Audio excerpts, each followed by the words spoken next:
ಆಲದ ಮರದಷ್ಟೇ ಆಳವಾಗಿ ಬೇರೂರಿರುವಂತೆ ತನ್ನ ವಿಶಾಲವಾಗಿ ಹರಡಿರೋ ರೀತಿಯಲ್ಲಿ ಈಗ gold smuggling case ರಣ್ಯಾರಾವ್ case twist ಮೇಲೆ ಟ್ವಿಸ್ಟ್ ಪಡ್ಕೊಳ್ತಾ ಹೋಗ್ತಾ ಇದೆ. ಡಿಆರ್ಐ ತನಿಖೆಯಲ್ಲಿ ಹೊಸ ಹೊಸ ವಿಚಾರಗಳು ಬಯಲಾಗ್ತಾ ಇದೆ. ವಿಚಾರಣೆ ವೇಳೆ ರಣ್ಯಾ ತಪ್ಪೊಪ್ಪಿಗೆ ಹೇಳಿಕೆಯನ್ನು ಕೊಟ್ಟಿದ್ದಾರೆ. ಆದರೆ ಆಕೆಯ ಹೇಳಿಕೆಯಲ್ಲಿ ಯಾವುದೇ ಸ್ಪಷ್ಟತೆ ಕಾಣಿಸ್ತಾ ಇಲ್ಲ. ಹಾಗಾಗಿ ಅನುಮಾನಕ್ಕೆ ಕಾರಣ ಆಗ್ತಾ ಇದೆ. ಈ ವೇಳೆ ರಣ್ಯಾ ಪ್ರೋಟೋಕಾಲ್ಗೆ ಸಂಬಂಧಿಸಿ ಪ್ರೋಟೋಕಾಲ್ ಅಧಿಕಾರಿ ನೀಡಿದ್ದ ಹೇಳಿಕೆಯೂ ಕೂಡ ಬಯಲಾಗಿದೆ. ಏನು ಶಿಷ್ಟಾಚಾರ ದುರ್ಬಳಕೆ ಪ್ರಕರಣದ ರಣ್ಯಾ ಮಲತಂದೆ ಬುಡಕ್ಕೆ ಬರುವಂತೆ ಕಾಣಿಸ್ತಾ ಇದೆ. ಹೀಗಾಗಿ ಐಪಿಎಸ್ ರಾಮಚಂದ್ರ ರಾವ್ ಅವರನ್ನ ಸುದೀರ್ಘ ಅವಧಿಗೆ ಕಡ್ಡಾಯ ರಜೆ ಮೇಲೆ ಕಳಿಸೋಕೆ ಸರ್ಕಾರ ಸಿದ್ಧತೆ ನಡೆಸಿದೆ ಅಂತ ತಿಳಿದು ಬರ್ತಾ ಇದೆ. ಈ ಮಧ್ಯೆ ಶಿಷ್ಟಾಚಾರ ದುರ್ಬಳಕೆ ಆರೋಪ ಪ್ರಕರಣದಲ್ಲಿ ರಾಮಚಂದ್ರ ರಾವ್ ಪಾತ್ರದ ಬಗ್ಗೆ ತನಿಖೆಯನ್ನು ನಡೆಸ್ತಾ ಇರುವಂತಹ ಎಸಿಎಸ್ ಗೌರವ್ ಗುಪ್ತಾಗೆ ನೆರವಾಗೋಕೆ ಸಿಐಡಿ ಡಿಐಜಿ ವಂಶೀಕೃಷ್ಣರನ್ನ ಕೂಡ ಸರ್ಕಾರ ನೇಮಕ ಮಾಡಿದೆ. ಸೊ ಹಾಗಿದ್ದಾಗ ಈ ಸ್ಮಗ್ಲಿಂಗ್ ಕೇಸ್ನಲ್ಲಿ ರಣ್ಯಾ ಹೇಳೋದು ಏನು ಅನ್ನುವಂಥದ್ದನ್ನ ನೋಡ್ಬಿಡೋಣ. ಮಾರ್ಚ್ 1ನೇ ತಾರೀಕಿಗೆ ವಿದೇಶಿ ನಂಬರ್ನಿಂದ ಅವರಿಗೇನೋ ಕರೆ ಬಂತಂತೆ. ಚಿನ್ನ ತಂದು ಡೆಲಿವರಿ ಮಾಡಬೇಕು ಅನ್ನುವಂತಹ ಸೂಚನೆಯನ್ನ ಕೊಟ್ರಂತೆ. ಟಿಕೆಟ್ ಬುಕ್ ಮಾಡಿಕೊಂಡು ಮಾರ್ಚ್ 2ನೇ ತಾರೀಕಿಗೆ ಇವರು ದುಬೈಗೆ ಹೋದ್ರಂತೆ. ದುಬೈ ಏರ್ಪೋರ್ಟ್ನ ಟರ್ಮಿನಲ್ 3ರ ಗೇಟ್ ಎ ಬಳಿ ಬರೋಕೆ ಸೂಚನೆಯನ್ನ ಕೊಟ್ಟಿದ್ರಂತೆ. ಅವರು 6 ಅಡಿ ಎತ್ತರದ ವ್ಯಕ್ತಿಯೊಬ್ಬ ಬಂದು ಚಿನ್ನವಿದ್ದ 2 ಬಾಕ್ಸ್ ಅನ್ನ ಕೊಟ್ರಂತೆ. ಬಂಗಾರ ಬಚ್ಚಿಡಲು ಏರ್ಪೋರ್ಟ್ನಲ್ಲೇ ಬ್ಯಾಂಡೇಜು ಕತ್ತರಿಯನ್ನ ಖರೀದಿ ಮಾಡಿದ್ರಂತೆ. ವಾಶ್ರೂಮ್ಗೆ ಹೋಗಿ ಇವರು ಮೈಗೆ ಚಿನ್ನದ ಗಟ್ಟಿಗಳನ್ನು ಅಂಟಿಸ್ಕೊಂಡು ಬಂದರು. ಅದೇ ಚಿನ್ನದ ಬಿಸ್ಕೆಟ್ಗಳನ್ನು ಹೇಗೆ ಕಳ್ಳಸಾಗಣೆ ಮಾಡಬೇಕು ಅನ್ನೋದನ್ನು ಇವರು ಒಂದು ಯಾವುದೋ ಯೂಟ್ಯೂಬ್ನಲ್ಲಿ ನೋಡ್ಕೊಂಡ್ರಂತೆ. ಹಿಂದೆಂದೂ ನಾನು ಚಿನ್ನವನ್ನು ಕಳ್ಳಸಾಗಣೆ ಮಾಡಿರಲಿಲ್ಲ, ಇದು ನನಗೆ ಹೊಸತು ಅಂತ ಹೇಳಿದ್ದಾರೆ. ಬೆಂಗಳೂರು ಏರ್ಪೋರ್ಟ್ ಟೋಲ್ ಬಳಿ ಬರೋಕೆ ನನಗೆ ಸೂಚಿಸಿದ್ರು. ಸರ್ವಿಸ್ ರೋಡ್ನಲ್ಲಿ ನಿಲ್ಲಿಸಿದ ಆಟೋದಲ್ಲಿ ಚಿನ್ನ ಇಟ್ಟು ಹೋಗೋಕೆ ತಿಳಿಸಿದ್ರು ಅನ್ನೋದನ್ನು ಹೇಳಿದಾರಂತೆ. ನನ್ನ ಜೊತೆ ಮಾತನಾಡಿದ್ದು ಯಾರು ಅಂತ ನನಗೆ ಗೊತ್ತಿಲ್ಲ, ಭಾಷೆ ನೋಡಿದ್ರೆ ಆಫ್ರಿಕನ್ ಅಮೆರಿಕನ್ ಅಂತ ಅನ್ಸುತ್ತೆ ಅಂತ ಅವರು ಹೇಳಿದಾರಂತೆ ಅಧಿಕಾರಿಗಳ ಮುಂದೆ. ಸೊ ಹಾಗಿದ್ದಾಗ ರಣ್ಯಾ ಕೇಸ್ನಲ್ಲಿ ಪ್ರೋಟೋಕಾಲ್ ಆಫೀಸರ್ ಮಾತೇನು ಹಾಗಿದ್ದಾಗ, ನನ್ನ ಹಿರಿಯ ಸಾಹೇಬ್ರು ಡಿಜಿಪಿ ರಾಮಚಂದ್ರ ರಾವ್ ಅವರು ರಣ್ಯಾಗೆ ಪ್ರೋಟೋಕಾಲ್ ನೀಡುವಂತೆ ರಾಮಚಂದ್ರ ರಾವ್ ಅವರು ಸೂಚನೆಯನ್ನ ಕೊಟ್ಟರು ಅನ್ನೋದು ಅವ್ರ ಮಾತು. ಏರ್ಪೋರ್ಟ್ನಲ್ಲಿ ಗ್ರೀನ್ ಚಾನಲ್ ವ್ಯವಸ್ಥೆಯನ್ನ ಮಾಡೋಕೆ ಸೂಚನೆಯನ್ನ ನೀಡಿದ್ರು ಅನ್ನೋದು. ಅದರಂತೆ ಪ್ರತಿ ಬಾರಿ ರಣ್ಯಾರಾವ್ಗೆ ಪ್ರೋಟೋಕಾಲ್ ವ್ಯವಸ್ಥೆಯನ್ನು ನಾವು ಮಾಡಿದ್ವಿ. ಮಾರ್ಚ್ 3ರಂದೂ ಸಹ ರಣ್ಯಾರಾವ್ ನನಗೆ ಕರೆ ಮಾಡಿದ್ರು. ದುಬೈನಿಂದ ಸಂಜೆ 6:30ಕ್ಕೆ ಬೆಂಗಳೂರಿಗೆ ಬರ್ತಾ ಇದ್ದೀನಿ. ಆಕೆ ಬೆಂಗಳೂರಿಗೆ ಬಂದಾಗ ನಾನು ಗ್ರೀನ್ ಚಾನಲ್ ವ್ಯವಸ್ಥೆಯನ್ನು ಮಾಡಿದ್ದೆ ಅಂತ ಪ್ರೋಟೋಕಾಲ್ ಅಧಿಕಾರಿ ಯಾರಿದ್ರು ಅವ್ರು ಹೇಳ್ಕೊಂಡಿದ್ದಾರೆ. ಆದರೆ ರಣ್ಯಾರಾವ್ ಅಕ್ರಮವಾಗಿ ಚಿನ್ನ ಸಾಗಾಟ ಮಾಡಿದ್ದು ನನಗೆ ಗೊತ್ತಿಲ್ಲ ಅಂತ ಅವರ ಮಾತು. ಸರಿ, ಫಸ್ಟ್ ಟೈಮ್ ಅನ್ನೋದೇ ಆದರೆ ಫೋನ್ ಮಾಡಿದ ತಕ್ಷಣ ನನಗೆ ಬಾ ಅಂತಂದ್ರೆ ಅದು ನಂಬುವಂತ ಪರಿಸ್ಥಿತಿಯಲ್ಲಿ ಇಲ್ಲ ಸರ್. ಅದು ಇಲ್ಲ. ಅವ್ರು ಹೇಳಿದ ತಕ್ಷಣ ದುಬೈಗೆ ಹೋಗ್ತಾರೆ ಅಂತಂದ್ರೆ ಇದು ಅಭ್ಯಾಸ ಆದಂಗೆ ಇದ್ದಂಗಿದೆ. ಅಭ್ಯಾಸ ಅಲ್ಲ, ಇದು ಪಕ್ಕಾ ಸ್ಮಗ್ಲಿಂಗ್ ಗ್ಯಾಂಗ್ ಇದು. ಇನ್ ವಿಚ್ ಅವಳು ಆಕೆನೂ ಪಾರ್ಟ್ನರ್. ಇದು ಮೊದಲನೇ ಸರಿ ಅಲ್ವೋ ಅಲ್ಲ, ಹಿಂದೆ ಮುಂದೆ ಆಗಿದೆ ಇದು. ಕಾರಣ ಈಕೆಗೆ ಫೋನ್ ಬಂದಿದ್ದಿದ್ದೇ ಅದರ ಮೊದಲ ಸೂಚನೆ. ಈಕೆ ಸಾಗಣೆ ಮಾಡುವ ಕತ್ತೆಗಳಲ್ಲಿ ಇವಳು ಒಬ್ಬಳು ಅನ್ನೋದು ಹ್ಯಾಂಡ್ ಓವರ್ ಮಾಡೋರಿಗೆ ಅಥವಾ ಸಾಕ್ಸೋರಿಗೆ ಗೊತ್ತಾಗೋದು ಹೇಗೆ? ಈಗ ನಾನು ಯಾಕೆ ಆಗಲ್ಲ ಆ ಕತ್ತೆ? ಯಾರೋ ಇನ್ನೊಬ್ರು ಯಾರು ಯಾಕಾಗಲ್ಲ? ಆ ಲಿಂಕ್ ಅವ್ರಿಗೆ ಸಿಕ್ಕಿರುತ್ತೆ. ಅಂದ್ರೆ ಈಕೆ ಮೊದಲೇ ಅದನ್ನು ಒಪ್ಪಿದ್ದಾಳೆ ಈ ವ್ಯವಹಾರಕ್ಕೆ. ನಂಬರ್ 1. ಇಲ್ಲದ್ರೆ ಈಕೆ ಯಾವ ರಣ್ಯ, ಯಾವನೋ ಅವನು ಆಫ್ರಿಕನ್ನೋ ಅಮೇರಿಕನ್ನೋ ಅಥವಾ ಇನ್ನೇನೋ ವೆನೆಜುಲನ್ನೋ ಅರ್ಜೆಂಟೈನೋ ಬ್ರೆಜಿಲಿಯನ್ನೋ, ಅವನಿಗೂ ಆಕೆಗೂ ಏನು ಸಂಬಂಧ? ಆಕೆಗೆ ನಂಬರ್ ಯಾಕೆ? ಆಕೆಗೆ ಡೈರೆಕ್ಷನ್ಸ್ ಕೊಡ್ತಾನೆ ಅಂದ್ರೆ ಏನು? All rubbish. This is A ಪಕ್ಕಾ ಆಪರೇಷನ್ ಕಂಡಕ್ಟೆಡ್ ಬೈ ಒಂದು ಎಸ್ಟಾಬ್ಲಿಷ್ಡ್ ಗ್ಯಾಂಗು ಅಥವಾ ಸಿಂಡಿಕೇಟು. ಅದರಲ್ಲಿ ಇವರೆಲ್ಲ ಬಂದು ಹೋಗುತ್ತಿರುವ ಪಾತ್ರಧಾರಿಗಳು. ಇವ್ರು ಯಾರು ಪರ್ಮನೆಂಟ್ ಅಲ್ಲ. ಈ ಥರ ರಣ್ಯಾ, ಪನ್ಯ, ಮನ್ಯ, ಕನ್ಯಾ ಅನ್ನೋವು ಇಂಥವು 1000 ಇರ್ಬೋದು ಅವ್ರ ಹತ್ರ ಪಟ್ಟಿನಲ್ಲಿ. ಅವ್ರಿಗೆ ಬೇಕಾದ ವಿಮಾನ ನಿಲ್ದಾಣದಲ್ಲಿ, ತಮಗೆ ಬೇಕಾದ ದೇಶದಲ್ಲಿ, ತಮಗೆ ಬೇಕಾದ ರೀತಿಯ ಪರಿಸ್ಥಿತಿಗಳನ್ನು ಇಟ್ಟುಕೊಂಡು ಸೆಲೆಕ್ಟ್ ಮಾಡ್ಕೋತಾರೆ. ಅವ್ರನ್ನೆಲ್ಲ ಕಂಡು ಕಡೆ ಎಲ್ಲ ಸೆಲೆಕ್ಟ್ ಮಾಡಲ್ಲ. ಇದೇ ಚೆನ್ನೈ ಲ್ಯಾಂಡಿಂಗ್ ಆದರೆ gold, may be they will select somebody else. ಗೋವನ್ ಲ್ಯಾಂಡಿಂಗ್ ಆದರೆ may be they will select somebody else. ಅಲ್ಲಿಗೆ ಬೇಕಾಗಿದ್ದ ಕಡೆಗೆ ಅಲ್ಲಿಗೆ ತರ್ತಾರೆ ಅವರು ಅದನ್ನು. ಹಾಗಾಗಿ ಇಟ್ಸ್ ಎ ಪಕ್ಕಾ ಗ್ಯಾಂಗು. ಅದರ ಒಂದು ಭಾಗವಾಗಿ ಮ್ಯೂಲ್ ಅಂತ ಒಂದು ಪದ ನಾನು ಬಳಸಿದ್ದೆ ಮೊನ್ನೆ ಮಾತಾಡ್ತಿದ್ದಾಗ. ನಥಿಂಗ್ ಬಟ್ ಈಕೆ ಸಾಗಣೆದಾರಳಾಗಿರುವ ಕತ್ತೆ ಅಂದ್ರೆ ಏನು ಸರ್? ಕತ್ತೆ ಅಂದರೆ ಕತ್ತಿ ಸಾಗಿಸುವ ಕತ್ತೆ ಅಷ್ಟೇ. ಅದ್ರ ಏನು ವ್ಯತ್ಯಾಸ ಇಲ್ಲ. ಭಾಳ ಈಕೆ ಕತ್ತೆ, ಅನುಮಾನವಿಲ್ಲ, ಯಾವ ಅನುಮಾನವೂ ಇಲ್ಲ, ಯಾವ ಅನುಕಂಪನೂ ಇರಬೇಕಾದ ಅವಶ್ಯಕತೆ ತಕ್ಷಣಕ್ಕೆ ಹೊರಕ್ಕೆ ಬಂದಿರುವ ಮಾಹಿತಿಗಳಲ್ಲಿ ನನಗೇನು ಕಾಣಿಸ್ತಿಲ್ಲ. ಬಟ್ ಗ್ರೀನ್ ಚಾನಲ್ ಮೂಲಕವಾಗಿ ಕರ್ಕೊಂಡು ಬಂದ್ರೆ ಯಾವುದು ಡಿಕ್ಲೇರ್ ಮಾಡಬೇಡಿ ಅಂತ ಕಳ್ಳ ಸಾಗಣೆ ರೀತಿಯಲ್ಲೇ ಅಲ್ಲ ಸರ್ ಅದು? ಕಳ್ಳ ಸಾಗಣೆ ಇದ್ದಂಗೆ ಅಲ್ವಾ ಸರ್? ಯಾವುದು ಡಿಕ್ಲೇರ್ ಮಾಡ್ಕೊಂಡು ಬರಬೇಡಿ ಅನ್ನೋ ರೀತಿಯಲ್ಲೇ ಗ್ರೀನ್ ಚಾನಲ್ ಅಲ್ಲಿ ಬರೋದಲ್ಲ ಸರ್? ಹಾಗಲ್ಲ, ಗ್ರೀನ್ ಚಾನಲ್ ಅಂತ ಮಾಡಿರೋದು ಹಲವಾರು ರೀಸನ್ಸ್ ಆಫ್ ಅದರ ಪ್ರೋಟೋಕಾಲ್ಗೋಸ್ಕರ ಮಾಡಿರ್ತಾರೆ. ಅದು ದಟ್ಸ್ ಅದಕ್ಕೆ ಮೊನ್ನೆ ಹೇಳಿದ್ದು, ಗ್ರೀನ್ ಚಾನಲ್ನಲ್ಲೂ ಕೆಲವು ಬೇಸಿಕ್ ಟೆಸ್ಟ್ಗಳನ್ನು ಮಾಡೋದು ಗುಪ್ತವಾಗಿ, ಯಾರಿಗೂ ಕಾಣಿಸೋದ ರೀತಿ, ಅವ್ರನ್ನ ಗೌರವದಿಂದಲೇ ಮಾಡುವ ರೀತಿ. ಶಾರುಖ್ ಖಾನ್ ಅಮೆರಿಕಕ್ಕೆ ಹೋದ್ರೆ ಶಾರುಖ್ ಖಾನ್ ಭಾರತದಲ್ಲಿ ದೊಡ್ಡ ಮನುಷ್ಯ ಇರ್ಬೋದಷ್ಟೇ, ಅಲ್ಲಿ ಚೆಕ್ ಮಾಡ್ಕೊಳಲ್ವೇ? ಹಾಗೆ ನಾವಲ್ಲೂ ಮಾಡಬೇಕು. ಯಾಕೆ ಈ ದೊಡ್ಡ ಮನುಷ್ಯರು ಅನ್ನೋ ಪದ್ಧತಿಯ ತಂದಿಟ್ಟಿದ್ದೀರಿ ಎಲ್ಲ ಕಡೆ ನೀವುಗಳು?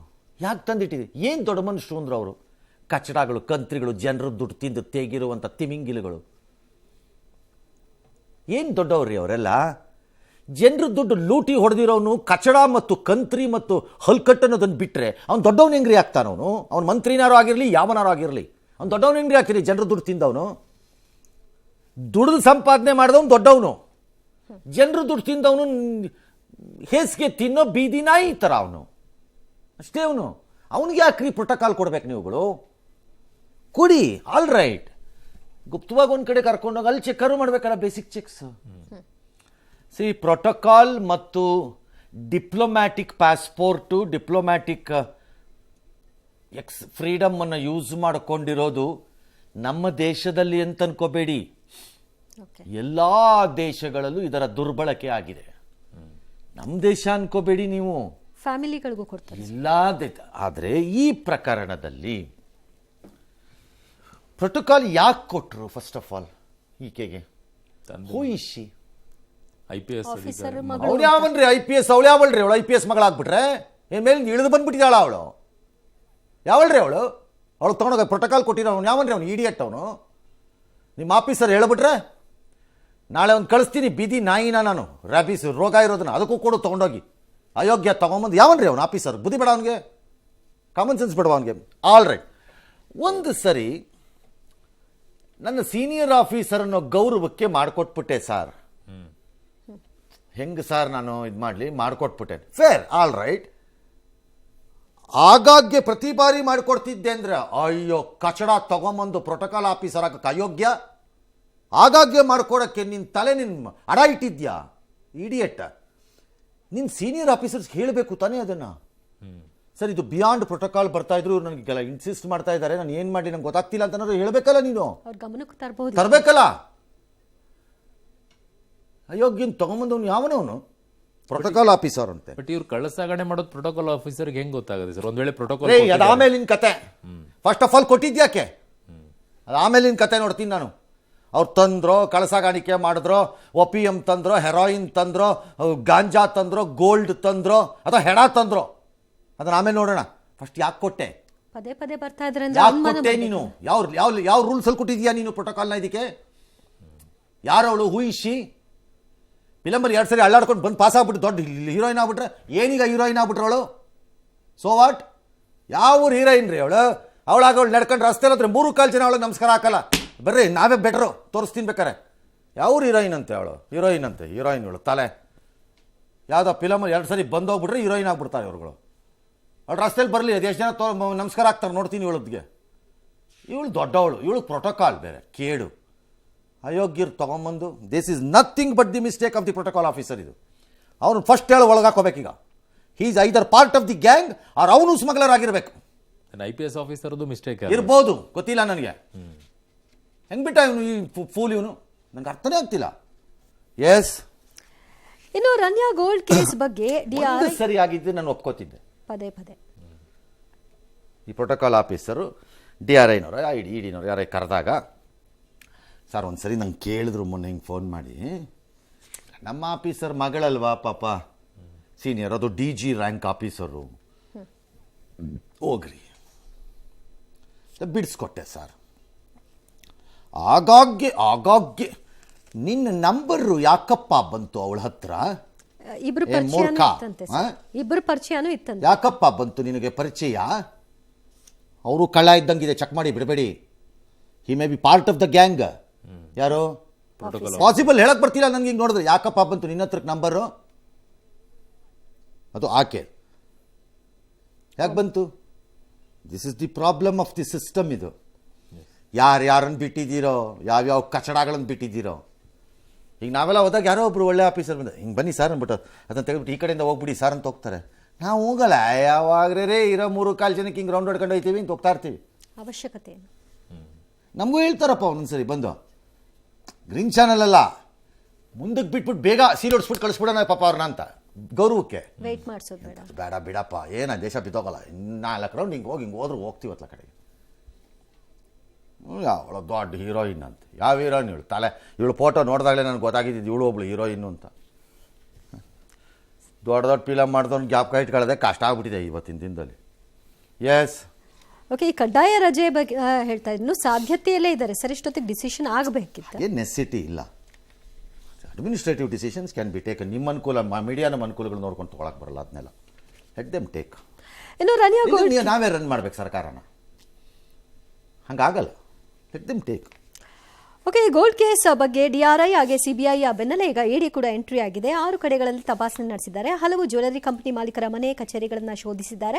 ಜೊತೆಗೆ ಡಿಆರ್ಐ ಕೂಡ ಕೋರಮಂಗಲ, ಇಂದಿರಾನಗರ ಸೇರಿ 9 ಕಡೆ ರೇಡ್ ಮಾಡಿದೆ. ರನ್ಯಾ ರಾವ್, ಆಕೆಯ ಪತಿ ಜತಿನ್ ಹುಕ್ಕೇರಿ ಮತ್ತು ತರುಣ್ ರಾಜ್ಗೆ ಸೇರಿದ ಸ್ಥಳಗಳ ಮೇಲೂ ಕೂಡ ಜಾಲಾಡಿದ್ದಾರೆ. ಈ ಮಧ್ಯೆ ಇದೇ ಪ್ರಕರಣ ಸಂಬಂಧ ಸಿಬಿಐ ಎಫ್ಐಆರ್ನ ದಾಖಲು ಮಾಡಿಕೊಂಡಿದೆ. ಸರ್, ಈಗ ಡಿಆರ್ಐ ಹೋಗಿ ಜಾಲಾಡಿದೆ, ಸಿಬಿಐ ಹೋಗಿ ಹುಡುಕಾಟ ನಡೆಸಿದೆ, ಈಗ ಇಡಿ ಕೂಡ ಹೋಗಿ ಎಲ್ಲ ದಾಖಲೆ ಅವ್ರು ತಗೊಂಡು ಹೋಗ್ಬಿಟ್ಟಿರಲ್ವಾ ಸರ್? ಹುಚ್ಚರ ಸಂತೆಯಲ್ಲಿ ನಾವು ಏನು ಮಾಡೋಣ? ಇಂಡಿಯನ್ ಇನ್ವೆಸ್ಟಿಗೇಷನ್ ಏಜೆನ್ಸೀಸು ನನಗೆ ಯಾಕೋ ಹುಚ್ಚರ ಸಂತೆ ಟೈಪ್ ಕಾಣಿಸ್ತಿದೆ. ಯಾಕೆ ಸರ್? ನನಗೆ ಮಾಡಿದ ಕೆಲಸನೇ ಅವನು ಮಾಡ್ತಾನೆ, ಅವನು ಹಾಕೊಂಡಿದ್ನೇ ಇವನು ಬಡಿತಾನೆ, ಇವನು ಬಡ್ಕೊಂಡಿದ್ನೇ ಅವನು ಬಡಿತಾನೆ. ಆ ಹಾವು ಸತ್ತಿದೆ ಅಂದರೆ ನಾನು ಒಂದು ಏಟ್ ಹಾಕ್ತೀನಿ ಅಂತ ಹೋಗ್ಬತ್ತಾನೆ. ಸರ್ ಹಾವು ಸತ್ತಿದೆ ಅಂದರೆ ಹಾವು ಸತ್ತಿದ್ಯಾ, ಬಾಲದ ಕಡೆಯಿಂದ ಸತ್ತಿದ್ಯಾ, ಒಂದು ಎಫ್ ಐ ಆರ್ ಮಾಡ್ಕೊತೀನಿರೋ ಅಂತಾನೆ. ಇನ್ನೊಬ್ಬ ಇಲ್ಲ ಸರ್ ಮೊಕ್ಕದ ಕಡೆಯಿಂದ, ಹೌದಾ ನಾ ಸಿಬಿಐ, ನಾ ಈ ಕಡೆ ಮೊಕ್ಕದ ಕಡೆಯಿಂದ ಮಾಡ್ಕೊತೀನಿರೋ ಅಂತ ಮಾಡ್ಕೊತಾನೆ. ಈ ಲೆವೆಲ್ಗೆ ಬಂದುಬಿಟ್ಟಿದ್ದಾರೆ ಈ ಏಜೆನ್ಸಿಗಳು. ಯಾವ ಏಜೆನ್ಸಿಗಳ್ರಿ ಇವರೆಲ್ಲ? ಅಲ್ರಿ, ಡಿಆರ್ಐ ಹೋಗಿ ರೈಡ್ ಮಾಡಾಯಿತು, ಹೌದಾ? ಬೆನ್ನಿಂದನೇ ಹೋಗಿ ಸಿಬಿಐ ರೈಡ್ ಮಾಡಿ ಬಂದಾಯಿತು. ಅಯ್ಯೋ ಕಂತ್ರಿಗಳು ತಗೊಂಬಂದು ಅದ್ರ ಬೆನ್ನಿಂದ ಇಡಿ ಹೋಗ್ತೀರಂತ ನೀವು. ಅಂದರೆ ಡಿಆರ್ಐಯು ಸಿಬಿಐನವರು ನೆಕ್ಸ್ಟ್ ಇಡಿ ಬರ್ತಾರೆ, ಅವ್ರಿಗೂ ಒಂಚೂರು ಇಟ್ಬಿಟ್ಟು ಹೋಗ ಅಂದ್ಬಿಟ್ಟು ಬಿಟ್ಟೋಗಿರ್ತಾರೆ ಪಾಪ. ಬಟ್ ಅದರದ್ದು ವ್ಯಾಪ್ತಿಗಳು ಬೇರೆ ಬೇರೆ ಅಲ್ಲ ಸರ್? ಏನು ವ್ಯಾಪ್ತಿ? ಆದ್ರೆ ರೈಡ್ ಈಸ್ ರೈಡ್ ಅಲ್ವೇನ್ರಿ? ಏನ್ರಿ ವ್ಯಾಪ್ತಿ? ಅಲ್ಲ ಸರ್, ತನಿಖೆಗೆ ಈಗ ಡಿಆರ್ಐನವ್ರೀಗ ಈ ಯಾರ್ಯಾರು ಸರಿ ಏನು ವ್ಯಾಪ್ತಿ ಹೇಳಿಪ್ಪ? ಅಲ್ಲ ಸರ್, ಈಗ ಹೇಳಿಪ್ಪ ಅದೇನು ವ್ಯಾಪ್ತಿ ನೋಡಬೇಡ. ನೀವು ಹೇಳಿದ್ರಲ್ವಪ್ಪ ವ್ಯಾಪ್ತಿ ಅಂತ, ಹೇಳಿಪ್ಪ ಅದೇನು ವ್ಯಾಪ್ತಿ ಹೇಳಿಪ್ಪ. ನಾನು ನೋಡಬೇಡ, ಜನಕ್ಕೆ ಗೊತ್ತಾಗ್ಲಿಕ್ಕೆ ಹಂಗಾರೆ ಅದ್ಯಾವ ವ್ಯಾಪ್ತಿ ಹೇಳಿ ಹೇಳಿ. ಅಲ್ಲ, ಡಿಆರ್ಐನವ್ರು ಬಂದು ಈಗ ಸರ್ ಬೇರೆ ಬೇರೆ ಎಲ್ಲ ತನಿಖೆ ಆಯ್ತಪ್ಪ, ವ್ಯಾಪ್ತಿ ಹೇಳಿ. All right, what is the ವ್ಯಾಪ್ತಿ of DRI, what is the ವ್ಯಾಪ್ತಿ of CBI, what is the ED ಹೇಳಿ ಹಂಗಾರೆ. ಏನು ವ್ಯಾಪ್ತಿ? ಏನು ವ್ಯಾಪ್ತಿ ಹೇಳಿ, ಯಾರು ಒಬ್ರು ಹೇಳಿ ನನಗೆ ಹೋಗ್ಲಿ. ವಿಚಾರಣೆಯಲ್ಲಿ ಹಣದ ಮೂಲದ ಬಗ್ಗೆ ತಿಳ್ಕೊಬಹುದು, ಬಟ್ ಈ ದಾಳಿ ರೈಡ್ ಈಸ್ ಎ ರೈಡ್ ರೀ. ದಾಳಿಯಲ್ಲಿ ರೈಡ್ ಈಸ್ ಎ ರೈಡ್.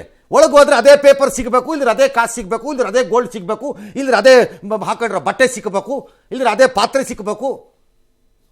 ಏನು ಸಿಗ್ಬೇಕು ಬೇರೆ? ಇಲ್ಲದ್ರೆ ಅದೇ ಮಂಚ ಸಿಗಬೇಕು, ಬೆಡ್ಶೀಟ್ ಸಿಗಬೇಕು, ದಿಂಬು ಸಿಗಬೇಕು, ಇನ್ನೇನು ಸಿಗಬೇಕು? ಅದರಲ್ಲಿ ಏನು ವ್ಯಾಪ್ತಿ ಇದೆ? ಯಾವನ್ರಿ ಇವ್ರಿಗೆಲ್ಲ ಹೇಳೋನು? ಸುಮ್ಮನೆ ಜೋಕ್ ಮಾಡ್ತಿದ್ದಾರೆ. ಆಫ್ ಲೇಟ್ ಇಡಿ ಸಿಬಿಐದಂತೂ ಬರೀ ಜೋಕ್ ಆಗ್ತಾ ಇದೆ. ಈ ನಮ್ಮ ಲೋಕಾಯುಕ್ತದಿದ್ದಂಗೆ ತಿಂಗಳಿಗೊಂದ್ಸರಿ ಬೆಳಗಿನ ಜಾವದಲ್ಲಿ ಬರ್ತಾರಲ್ಲ 16 ಅಧಿಕಾರಿಗಳ ಮೇಲೆ ಲೋಕ ಶಾಕ್. ಏನು ಟಿವಿನವ್ರಿಗೆ ಬೇರೆ ಕೆಲಸವೇ ಇಲ್ಲ. ಹಾಕಿದ್ದೆ ಟಿವಿನವರು, ಹಾಕಿದ್ದೆ ಲೋಕ ಶಾಕ್ ಅನ್ಕೊಂಡು ಏನು ಶಾಕು. ಎಸ್. ಇನ್ನು ರನ್ಯಾಗೆ ನಿಯಮ ಉಲ್ಲಂಘಿಸಿ ಪ್ರೋಟೋಕಾಲ್ ನೀಡಿದ ಆರೋಪ ಪ್ರಕರಣ ತನಿಖೆ ನಡೆಸೋಕೆ ಈಗ ಸಿಐಡಿಗೆ ಆದೇಶವನ್ನು ನೀಡಿದಂತ ಸರ್ಕಾರ ದಿಢೀರ್ ಅಂತ ವಾಪಸ್ ಪಡ್ಕೊಂಡಿತ್ತು. ಅದಕ್ಕೆ ಅನುಮಾನಗಳು, ಚರ್ಚೆಗಳಿಗೆ ಎಡೆ ಮಾಡಿಕೊಡ್ತು. ರನ್ಯಾರಾವ್ ಪ್ರಕರಣದಲ್ಲಿ ರಾಜ್ಯ ಸರ್ಕಾರದ ನಿರ್ವಹಣೆ ನೋಡಿದ್ರೆ ಯಾರೋ ರಕ್ಷಣೆ ಮಾಡುತ್ತೆ ಅಂತ ಹೇಳ್ಬಿಟ್ಟು ಬಿಜೆಪಿ ಆಪಾದನೆ. ಅದಕ್ಕೆ ಗೃಹ ಸಚಿವರು ಕೂಡ ಸಿಡಿದಿದ್ದಾರೆ. ಸತೀಶ್ ಜಾರಕಿಹೊಳಿ ಕೂಡ ಒಂದಿಷ್ಟು ಮಾತನಾಡಿದ್ದಾರೆ. ಏನು ಹೇಳಿದ್ದಾರೆ ನೋಡೋಣ. ಯಾರನ್ನೋ ಒಂದು ರಕ್ಷಿಸಲಿಕ್ಕೆ ಹೊರಟಿರುವಂತಹದ್ದಂಗೆ ಬಹಳ ಸ್ಪಷ್ಟವಾಗಿ ಕಾಣ್ತದೆ. ತನ್ನ ಮಂತ್ರಿಗಳು ಯಾರೋ ಇದ್ದಾರೆ ಇದ್ರೋಗ ಅನ್ನುವಂಥ ಗುಮಾನಿ ಏನಿದೆ, ಆ ಗುಮಾನಿಯನ್ನ ರಾಜ್ಯ ಸರ್ಕಾರದ ನಡೆಯಿಂದ ಸಿದ್ಧಗೊಳ್ತಾ ಇದೆ. ಪರಮೇಶ್ವರ್ ಅವ್ರನ್ನ ನೀವು ಒತ್ತಡಕ್ಕೆ ಹೇಳಿಕೆ ಕೊಡಬಾರದು ಅಂತನ್ನುವಂಥದ್ದು ನಮ್ಮ ಆಸೆ ಮತ್ತು ಅಪೇಕ್ಷೆ. ಬಹುಶಃ ಅವ್ರು ಹೇಳಿರ್ತಾರೆ, ಇದರಲ್ಲಿ ಪೊಲಿಟಿಷಿಯನ್ಸ್ ಕೂಡ ಇದ್ದಾರೆ, ಗಣ್ಯರು ಕೂಡ ಇದ್ದಾರೆ, ಇದರಲ್ಲಿ ನಿಮ್ಮ ಸರ್ಕಾರಕ್ಕೆ ಮುಜುಗರ ಆಗ್ಬೋದು ಅಂತಕ್ಕಂಥ ಒಂದು ವಿಚಾರವನ್ನು ಅವ್ರು ತಿಳಿಸಿದ ಮೇರೆಗೆ ಮುಜುಗರ ಆಗ್ತದೆ ಅನ್ನೋ ದೃಷ್ಟಿಯಿಂದ ಅವರು ವಾಪಸ್ ತಗೊಂಡಿರ್ಬೋದು ಅಂತೇಳಿ ನನ್ನ ಅನಿಸಿಕೆ. ಇಲ್ಲ ಯಾವ ಒತ್ತಡನೂ ಇಲ್ಲ ರೀ. ನಮ್ಗೆ ಮಾಡೋಕ್ಕೂ ಯಾರು ಒತ್ತಡ ಮಾಡಿಲ್ಲ, ತೆಗಿಯೋಕ್ಕೂ ಯಾರು ಇಷ್ಟೇ ಆಗಿರೋದು. ಒಂದೇ ವಿಷಯಕ್ಕೆ ಎರಡು ಕಡೆ ಎನ್ಕ್ವೈರಿ ಆಗೋದಿಲ್ಲ, ಆಗಬಾರ್ದು ಅಂತೇಳಿ ಅದನ್ನ ವಿಡ್ರಾ ಮಾಡಿದ್ರು.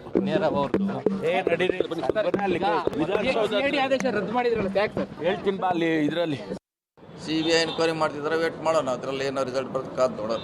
CBI ಮಾಡ್ತಾರೆ, ಯಾರು ಇನ್ವಾಲ್ವ್ ಇದ್ದಾರೆ. ಸರ್, ಕೊಟ್ಟಿರುವಂತಹ ಆದೇಶ ವಾಪಸ್ ತಗೊಳ್ಳೋ ಬದಲಾಗಿ ಆದೇಶ ಕೊಡಬೇಕಾದ್ರೆ ಯೋಚನೆ ಮಾಡಬೇಕಲ್ಲ ಸರ್, ಎರಡೆರಡು ಎದಕ್ಕೆ ತನಿಖೆ ಆಗಬೇಕು ಅಂತ ಹೇಳಿ. ಕರೆಕ್ಟ್. ನಂಬರ್ 1. ನಂಬರ್ 2 2 ಆಗಲಿ.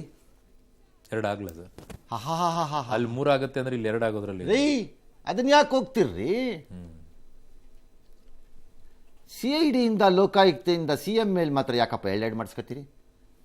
ಅದೇ ಇನ್ಯಾರೋ ಒಬ್ಬ ಪಾಲಿಟಿಷಿಯನ್ ಮೇಲೆ ಬಂದಾಗ ಯಾಕಪ್ಪ 2 ಮಾಡಿಸ್ಕೊಂಡು ಅಲ್ಲಿ ಇದ್ರ ಚೀಟಿ ಹಾಕಿಸ್ಕೊತೀರಿ?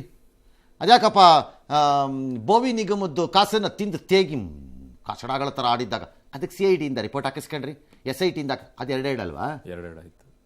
ಅದು 2 ಅಲ್ವಾ? ಅವಾಗ ಇಡಿ 2 ಯಾಕೆ ಅಂತ ವಾಪಸ್ ತಗೊಂಡ್ವಿ ಅಂತ ಯಾಕಪ್ಪ ತಗೊಳ್ಳಿಲ್ಲ? ಯಾಕೆ ತಗೊಳ್ಳಿಲ್ಲ? 2 ರೂಪಾಯಿ ಇದ್ರ ಮನೆ ಹಾಳಾಗೋಗ್ಲಿ, ಅದ್ರ ಮನೆ ಹೇಳಿ. ನಿಮ್ಮ ಅನುಕೂಲಕ್ಕೆ ಬೇಕಾದ್ರೆ 2 ಅಲ್ಲ 26 ನಡೆದ್ರು ಓಕೆ. ನಮ್ಗೆ ಅನುಕೂಲಕ್ಕೆ ಬಿಡಿದಾಗ 2 ಬೇಡ. ಅಯೋಮಯ ಪರಮೇಶ್ವರ್ ಎಡಗೈ ಏನು ಮಾತಾಡ್ತಿದೆ ಅಂತ ಬಲಗೈಯಿಗೆ ಗೊತ್ತು, ಬಲಗೈ ಏನು ಅಂತ ಎಡಗೈಯಿಗೆ ಗೊತ್ತು, ಯಾವನೂ ಗೊತ್ತು. 1. 2 ಬೇಡ ಎಂಬ ಘನ ಉದ್ದೇಶದಿಂದ, ಕಾನೂನಿನ ಘನ ಉದ್ದೇಶದಿಂದ ಅತ್ಯಂತ ಆಳವಾದಂತಹ ಚಿಂತನೆಯ ಪರಿಣಾಮವಾಗಿ ಒಂದನ್ನು ವಾಪಸ್ ಪಡೆಯಲಾಗಿದೆ. ಬಹಳ ದೀರ್ಘಾಲೋಚನೆಯ ನಂತರ. ಕರೆಕ್ಟಾ? ಅಯ್ಯ, ನಿಮ್ಮ ತಲೆಗೆಷ್ಟು? ಇಡಿ ತನಿಖೆ ಸಪ್ರೇಟು, CBI ತನಿಖೆ ಸಪ್ರೇಟು, DRI ತನಿಖೆ ಸಪ್ರೇಟು, ಪೊಲೀಸ್ ಇದು ಯಾವುದೋ ಗೌರವ್ ಗುಪ್ತಾ ತನಿಖೆ ಎಷ್ಟು ತನಿಖೆ ಆಯ್ತಪ್ಪ? 4 ಆಗೋದು. ಇನ್ನೊಂದು ಸೇರಿದ್ದಿದ್ರೆ ನಿಮ್ಮ ಗಂಟೆನೋ ಹೋಗ್ಬಿಡ್ತಿತ್ತು ಮನೆದು. ಹಿಂಗೆ ಮಾಡಿದಾಗಲೇ ಏನಾಗ್ತಿತ್ತು ನಿಮ್ಮ ಗಂಟು? ಹೇಳ್ತೀವಲ್ಲ, ಯಾವನು ಕೇಳವನಿಲ್ಲಿ. ಇಲ್ಲೊಂದು ಅಪೋಸಿಷನ್ ಅಂತ ಇದೆ, ಅದು ಎಡಗೈಯಲ್ಲಿ ಬೆಣ್ಣೆ ಹಿಡ್ಕೊಂಡಿರುತ್ತೆ, ಬಲಗೈಯಲ್ಲಿ ಬೆತ್ತದಂತೆ ಕಾಣುವ ಹತ್ತಿಯಲ್ಲಿ ಮಾಡಿರುವ ಒಂದು ಪ್ರಾಪ್ ಕೋಲನ್ನು ಇಟ್ಕೊಂಡಿರುತ್ತೆ. ಸುಮ್ಮನೆ ಹಿಂಗೆ ಅಳ್ಳಾಡ್ಸೋದು ಆ ಕೋಲನ್ನು. ಎಡಗೈಯಲ್ಲಿ ಬೆಣ್ಣೆ ಇಟ್ಕೊಂಡಿರುತ್ತೆ ಈ ಅಪೋಸಿಷನ್ ಪಾರ್ಟಿ. ಆಗಾಗ್ಗೆ ತನಗೆ ಬೇಕಾದವರು ಸಿಕ್ಕಿದಾಗ ಅವರಿಗೆ ಹಚ್ಚುತ್ತಾ ಇರುತ್ತೆ. ರೂಲಿಂಗ್ ಪಾರ್ಟಿನಲ್ಲಿ ಅಪೋಸಿಷನ್, ಸತ್ತೋಗಿರೋ ಅಪೋಸಿಷನ್ನು, ನೆಗೆದು ಬಿದ್ದು ಹೋಗಿದೆ ಅಯೋಗ್ಯರಿಗೆ. ಒಬ್ಬ ಅಪೋಸಿಷನ್ ಲೀಡರ್ ಆಗೋಕ್ಕೆ ಇಲ್ಲಿ ಲಾಯಕ್ಕೂ ಇಲ್ಲ. ನನ್ನ ಪ್ರಕಾರ ಇಲ್ಲಿ ಅಪೋಸಿಷನ್ ಪಾರ್ಟಿ ಇರೋದಕ್ಕೆ ಯೋಗ್ಯತೆಯೂ ಇಲ್ಲ. ನನ್ನ ಪ್ರಕಾರ ಎಲ್ಲ ಡಿಸ್ಕಷನ್ ಮಾಡತ್ತಾರೆ, ಎದ್ದೇಳ್ತಾರೆ. 1 ಅವರ್ ಆದಮೇಲೆ ಪುಸ್ ಅಂತ ನಮಗೇನೂ ಗೊತ್ತಿಲ್ಲ ಅಂತ ಅಂದರೆ ಆ ಕ್ರಿಯೆ ನಾನು ಮಾಡಿದೆ ಅಂತ ತೋರಿಸುವ ಅಪೋಸಿಷನ್. ಅಡ್ಜಸ್ಟ್ಮೆಂಟ್ ಗಿರಾಕಿಗಳ ನಂಬರ್ 1 ಅಂದರೆ ದೇಶದಲ್ಲಿ ಯಾರಿಗಾರೋ ಪ್ರಶಸ್ತಿ ಇದ್ದರೆ ಅದು ಕರ್ನಾಟಕದ ಅಪೋಸಿಷನ್ಗೆ ಹೋಗೋದು, ಅವ್ರಿಗೆ ಹೋಗೋದಿದು. ನೀವು ಯಾವ ಇಶ್ಯೂನಾರು ತಗೊಳ್ಳಿ, ಕಳೆದ 1.5 ವರ್ಷದಲ್ಲಿ ನಾನು ನೋಡ್ತಾ ಇದ್ದೀನಿ. ಲಾಜಿಕಲ್ ಎಂಡ್ ಅಂತ ಅದನ್ನು ಟಚ್ ಮಾಡ್ಸಕ್ಕೆ ಹೋಗೋದೇ ಇಲ್ಲ. ಏನೋ ಬೊಬ್ಬರಿಸಿ TV ಮುಂದೆ ಕೂಗಾಡಿ ಒಂಚೂರು ಅಸೆಂಬ್ಲಿ ಹಿಂಗಂದು ಹಿಂಗಂದು ಫೀ ಅಂತ ವಾಕೌಟ್ ಮಾಡಿ ಎಲ್ಲ ಮಾಡಿ ಹಾಗಾಯಿತು. ಮಾರನೇ ದಿನ ಗೊತ್ತೇ ಇಲ್ಲ ಆ ಇಶ್ಯೂ ಏನಾಯಿತು ಅಂತ. ರಾತ್ರಿ ಯಾರ ಮನೆಗೆ ಹೋಗ್ತೀರೋ, ಯಾವ ಪೈಲಿಗೆ ಸೈನ್ ಹಾಕಿಸ್ತಿದ್ದೀರೋ, ಯಾರ್ಯಾರ ಹತ್ರ ಕಾಸು ತಿಂತಾ ಇದ್ದೀರೋ ಯಾವನೂ ಗೊತ್ತು. This is your opposition. ಅಂಥ ಪರಿಸ್ಥಿತಿನಲ್ಲಿ ಇಂಥ ಪ್ರಶ್ನೆಗಳನ್ನು ಕೇಳಕ್ಕೆ ಅಲ್ಲಿ ಯಾವನ್ರಿ ಇದ್ದಾನೆ? ನನ್ನ ಬಗ್ಗೆ ಮಾತಾಡಿದ್ರು ನೋಡು ಅಂತ ಎದ್ದು ನಿಂತ್ಕೊಂಡು ಎದೆ ಬಗದ ಮಾತಾಡೋಕ್ಕೆ ಯಾವನ್ರಿ ಇದ್ದಾನಲ್ಲಿ? ಎಲ್ಲ ಅವನು ಬಗದ ತಕ್ಷಣ ಪಳಕ ಅಂತ ಬಿದೋಗ್ಬಿಡುತ್ತೆ ಅವನದ್ದೆಲ್ಲನೂ. ಅದನ್ನು ಭದ್ರ ಮಾಡಿಕೊಂಡ್ರೆ ಸಾಕಾಗಿದೆ. ಬನ್ನಿ ಸುಮ್ಮನೆ. ಇನ್ನು ಪ್ರತ್ಯೇಕ ಕರಾವಳಿಯ ಕೂಗು ದಿಢೀರಂತ ಕೇಳಿಬಂತು. ವಿಧಾನಸಭೆಯ ಕಲಾಪದಲ್ಲಿ ಹರೀಶ್ ಪುಂಜಾ ಈ ಕೂಗನ್ನು ಹೆಬ್ಬರಿಸಿದ್ರು. ಕರಾವಳಿ ಅಭಿವೃದ್ಧಿ ಕಡೆಗಣಿಸಿದರೆ ನಾವು ಪ್ರತ್ಯೇಕ ವಿಧಾನಸೌಧ ಕಟ್ಕೊಂಡು ಮಾತನಾಡುವ ವ್ಯವಸ್ಥೆ ತರಬೇಕಾಗುತ್ತೆ ಅಂತ ಎಚ್ಚರಿಸಿದ್ರು. ಇದಕ್ಕೆ ಕಾಂಗ್ರೆಸ್ ಶಾಸಕರಿಂದ ಆಕ್ಷೇಪ ವ್ಯಕ್ತವಾಯಿತು. ಈ ಮಧ್ಯೆ ಸಾಲದ ವಿಚಾರದಲ್ಲಿ ಜಟಾಪಟಿ ನಡೆಯಿತು. ಇದೇ ವೇಳೆ ಸಿದ್ದರಾಮಯ್ಯ ಡಲ್ ಆಗಿದ್ದಾರೆ ಅಂತ ಅಶೋಕ್ ಹೇಳಿದ್ರು. ಆ ಮಾತಿಗೆ ಹಾಗೇನಿಲ್ಲಪ್ಪ ಅಂತ ಸಿಎಂ ಸ್ಪಷ್ಟನೆ ಕೊಟ್ಟರು. ಇನ್ನು ಗ್ರಾಮೀಣಾಭಿವೃದ್ಧಿ ಮತ್ತು ಪಂಚಾಯತ್ ರಾಜ್ ವಿವಿ ತಿದ್ದುಪಡಿ ವಿಧೇಯಕ ಮತ್ತು ಗ್ರೇಟರ್ ಬೆಂಗಳೂರು ಬಿಲ್ ಅನ್ನ ಪರಿಷತ್ತಿನಿಂದ ತಿದ್ದುಪಡಿಯೊಂದಿಗೆ ಅಂಗೀಕಾರವಾದ ಮಸೂದೆಯನ್ನು ವಿಧಾನಸಭೆ ಅನುಮೋದಿಸಿದೆ. ಬೆಂಗಳೂರು ಅರಮನೆ ಭೂ ಕಬಳಿಕೆ ಮತ್ತು ನಿಯಂತ್ರಣ ಕಾಯ್ದೆ ಭೂ ಬಳಕೆ ಮತ್ತು ನಿಯಂತ್ರಣ ಕಾಯ್ದೆ ಇಂದಿನಿಂದ ಜಾರಿಗೆ ತಂದಿದೆ.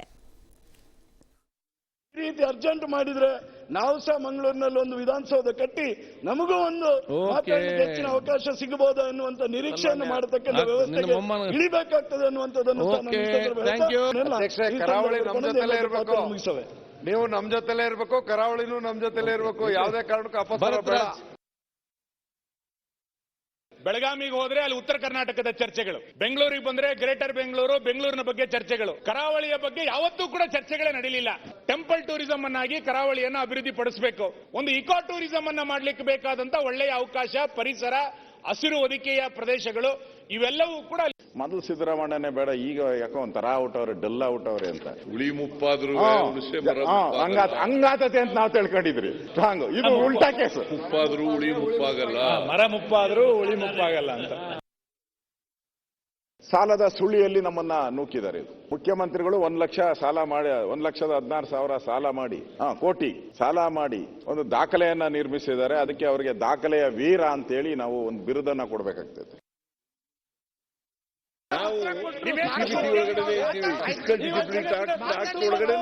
ಕೇಂದ್ರ ಸರ್ಕಾರದ ಬಜೆಟ್ ನೋಡಿ, ನರೇಂದ್ರ ಮೋದಿ ಅವರು ಪ್ರಧಾನಮಂತ್ರಿ ಆದಾಗ 2014-15ರಲ್ಲಿ ಸರ್ ಮಾತಾಡಕ್ಕೆ ಅವಕಾಶ ಕೊಟ್ಟಿಲ್ಲ ಅಂದ ತಕ್ಷಣ ಪ್ರತ್ಯೇಕವಾಗಿ ಬೇಕು, ನಮ್ಮದೇ ಪ್ರತ್ಯೇಕವಾಗಿ ನನ್ನ ವಾದಪ್ಪ ಮಾಡ್ಲಿ ಅಂತಾನೆ ಸರ್ ನನ್ನ ವಾದ. ಈ ಕಡೆ ಕೊಡಗು ಅವ್ರು ಕೇಳ್ತಾರೆ, ಈ ಕರಾವಳಿ ಕೊಡಗು ಕೊಡಕ್ಕಾಗಲ್ಲ, ತುಂಬಾ ಚಿಕ್ಕದಾಗ್ಬಿಡುತ್ತೆ, ರಾಜ್ಯ ಮಾಡೋಕ್ಕಾಗಲ್ಲ, ಅದು ಭಾಳ ಪುಟ್ಟದಾಗ್ಬಿಡುತ್ತೆ, ಅದು ಕಾರ್ಪೊರೇಷನ್ ಲೆವೆಲ್ಗೆ ಬಂದ್ಬಿಡುತ್ತೆ. ಆಮೇಲೆ ಅದು ಆಗಲ್ಲ. ಅದು ಅವ್ರು ಹಳೆ ಮೈಸೂರು ಜೊತೆ ಹೆಂಗೆ ಅಡ್ಜಸ್ಟ್ ಮಾಡ್ಕೊಂಡಿರೋ ನಾವು ಒಪ್ಸ್ಬೋದು ಅವ್ರನ್ನ. ಕರಾವಳಿ, ಹೈದರಾಬಾದ್ ಕರ್ನಾಟಕ, ಮುಂಬೈ ಕರ್ನಾಟಕ 4 ಮಾಡ್ಕೋಬೋದು. ಶಿವಕುಮಾರ್ ಅವರ ಲೆಕ್ಕಾಚಾರದ ಪ್ರಕಾರದಲ್ಲಿ ಚೆನ್ನಾಗಿ ಆಡಳಿತ ನಡೆಯುತ್ತೆ, ಆಯಾ ಭಾಗಗಳ ಅಭಿವೃದ್ಧಿ ಆಗುತ್ತೆ, ಮತ್ತು ಆ ಜನರಿಗೆ ನಮ್ಮ ಸರ್ಕಾರ ಎಂಬ ಫೀಲು ಬರ್ಬೋದು. ಹಾಗಾಗಿ ನನ್ನ ಪ್ರಕಾರ ಮಾಡ್ಬೋದು. 4 ಸರ್ ಏನು ಮಾಡಿದೆ ನಾನು ಅಪರಾಧ ಅನ್ನೋದು ಏನಲ್ಲ. ಅದು ನಂಗೆ ಅನ್ಸತ್ತಪ್ಪ, ನಂಗೆ ಗೊತ್ತಿಲ್ಲಪ್ಪ ಯಾರಿಗೇನು ಅನ್ಸುತ್ತೋ ಏನೋ, ನನಗೆ ಐಡಿಯಾ ಇಲ್ಲ. I do not have any belief. ನನಗೆ ಈ ಅಖಂಡ ಕರ್ನಾಟಕ ಎಂಬ ಘೋಷವಾಕ್ಯದಲ್ಲಿ ಯಾವ ನಂಬಿಕೆಯೂ ಉಳಿದಿಲ್ಲ. ಇತ್ತೂ ಒಂದು ಕಾಲದಲ್ಲಿ. ಕಾರಣ ಸರ್ ಸಾವಿರಾರಿದೆ, ಹೇಳಕ್ಕೆ ಬೇಕಿಲ್ಲ ನನಗೀಗ. ಹಾಗಾಗಿ ನನ್ನ ಭಾವನೆ ಇದು, 4 ಆದ್ರೆ ಏನು ದೇಶ ಏನು ಬಿದ್ದೋಗಲ್ಲ, ಅಗ್ನಿಪರ್ವತ ಏನು ಉಕ್ಕಿ ಬಂದುಬಿಡಲ್ಲ, ಸಮುದ್ರ ಏನು ಹಾರಬಿಡಲ್ಲ, ಏನೂ ಆಗಲ್ಲ. 4 ಆದ್ರೆ ಒಳ್ಳೇದು, ಆಯಾ ಭಾಗಗಳ ಜನಗಳಿಗೆ ಒಳ್ಳೇದು.